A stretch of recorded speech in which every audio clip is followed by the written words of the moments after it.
Bonjour à tous, soyez les bienvenus sur 42 TV. Alors aujourd'hui, je me trouve au château de Boutéon avec à mes côtés Stéphane, Marie et Benjamin. On va parler couteau, c'est le salon, le premier salon du couteau, c'est ça Marie? C'est ça, c'est le premier salon du couteau artisanal forésien que nous organisons, nous, l'association Les Couteliers de la Loire, dont Benjamin est le président. Quelques mots sur cette association, Benjamin. L'association des couteliers de la Loire a pour but de promouvoir la coutellerie dans la Loire, surtout les couteliers de la région 42.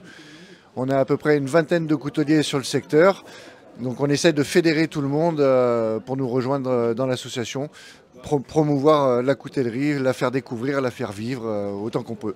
Il y a longtemps qu'il existe alors on appelle quoi, des fabricants de couteaux dans la Loire parce que c'est pas une région qui est connue pour la coutellerie. La région n'est pas vraiment connue pour la coutellerie, effectivement. Est-ce que ça fait longtemps qu'il y a des couteliers dans la Loire? Je pense qu'il y en a toujours eu en fait. Dans tout le département, tous les endroits du département, c'est bien le nord que le sud du département. Ah oui, oui, oui. Et puis on disait donc première édition de ce salon. Alors pourquoi ce salon ici à Boutéon? Eh bien, ça faisait longtemps qu'on avait envie, qu'on fait tous un petit peu des couteaux dans notre coin. Et puis, on s'est rencontré avec Benjamin. Et puis, on s'est dit, Benjamin a dit, bon, on va faire un salon. On a eu l'opportunité de le faire au château. Le directeur nous a dit, banco, on y va. Et ben, feu, c'est parti. On a essayé d'organiser ça. Et puis, voilà, on a fait appel à tous les réseaux. Et puis, tous les couteliers sont venus. Ils sont bien contents, visiblement. Tout le monde est ravi du cadre magnifique du château. Et le public est venu nombreux et en masse. On est nous tous super contents, tout le monde est content. Tout le monde est content dans un décor qui est juste magnifique. Alors un couteau, ça part de quelle taille? Ça va jusqu'à quelle taille? Alors quelle taille? Alors nous, bon, on connaît le couteau de cuisine, mais là, ça n'a strictement rien à voir. Ben là, vous avez tout, vous avez du couteau pliant, non, même pas du couteau à huître, jusqu'au couteau de chasse qui fait bien 40 cm. Donc on a de tout, du damas, du pas damas, du en inox, du pliant, du pas pliant. On a un peu toutes les sortes de couteaux et tous les styles. Voilà, tous les couteliers ont leur style différent. Ils représentent tout un tas de styles. Voilà. Combien de couteliers est présent ici aujourd'hui? 31, on a 31 exposants et 3 fournisseurs de matériaux de coutellerie.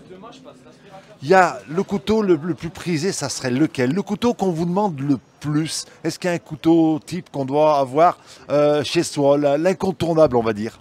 Oh, le couteau de poche, il rentre dans la poche. Le pliant, petit couteau, utile, facile à transporter. On peut dire, alors, Opinel, c'est une marque. Opinel, vous me corrigez si je dis une erreur, mais c'est un petit peu ce format. C'est un peu ce format-là, effectivement. L'Opinel est un couteau qui est très simple. Là, effectivement, on a des couteaux un peu plus complexes dans le mécanisme, surtout. Des couteaux donc avec des lames alors en acier, c'est quoi les lames de ces couteaux? Et puis des manches en bois, en corde, on peut imaginer toutes ces sortes de couteaux? Oui, il y a toutes sortes de couteaux, il y a toutes sortes de matières pour faire les manches des couteaux. Alors on a des lames en inox, on a des lames en carbone, on a des lames damassées, on a des manches en bois, on a des manches en corne, on a des manches en composite, en molaire de mammouth, en défense de mammouth. Tout est faisable, tout est faisable.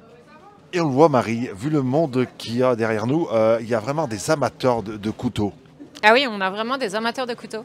Il y a un grand nombre, d'ailleurs une grande majorité de nos visiteurs aujourd'hui sont des amateurs de coutellerie, sont des amateurs d'art, d'artisans d'art et de coutellerie.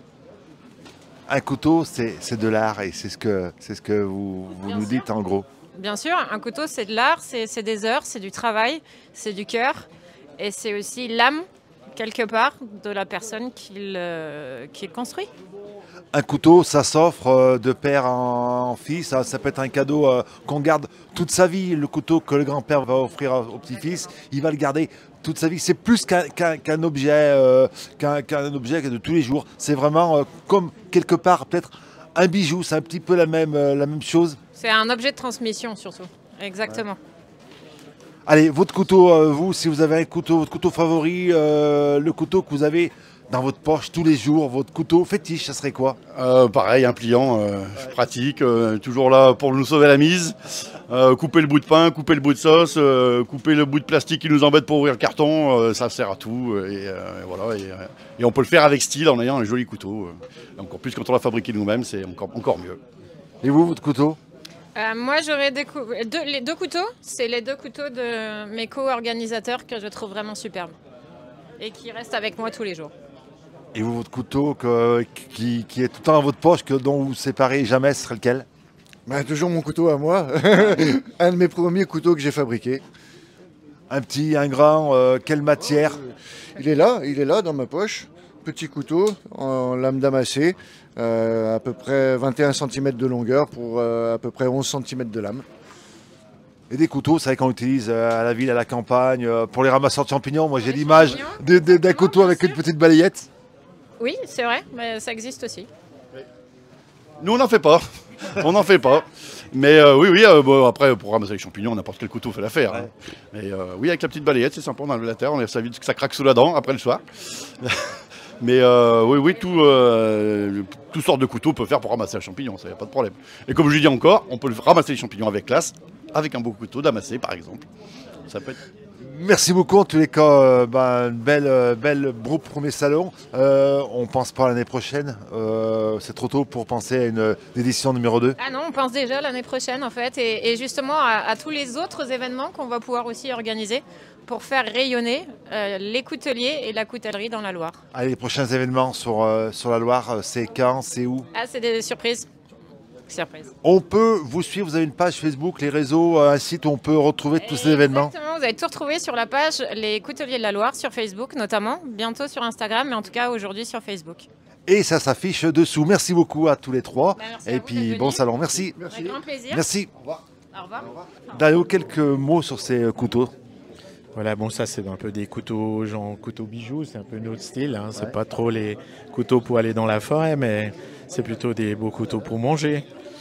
Là, vous avez par exemple de l'ivoire de mammouth avec des lames en damas, avec des mitres en damas aussi. Ici, vous avez de la molaire de mammouth. Ici aussi, ivoire de mammouth. Toute cette série-là, c'en est aussi. Ça, c'est du bois de fer de l'Arizona avec du facochère. Et ici, du corail, celui-ci. On peut vraiment dire que ce sont vraiment des couteaux haut de gamme. C'est ce qu'on cherche à faire, ouais, des couteaux haut de gamme pour se faire plaisir, pour aller manger dans un bon restaurant, couper une bonne viande. Puis bon, j'ai l'impression que des fois les hommes, on n'a pas tellement d'articles comme bijoux.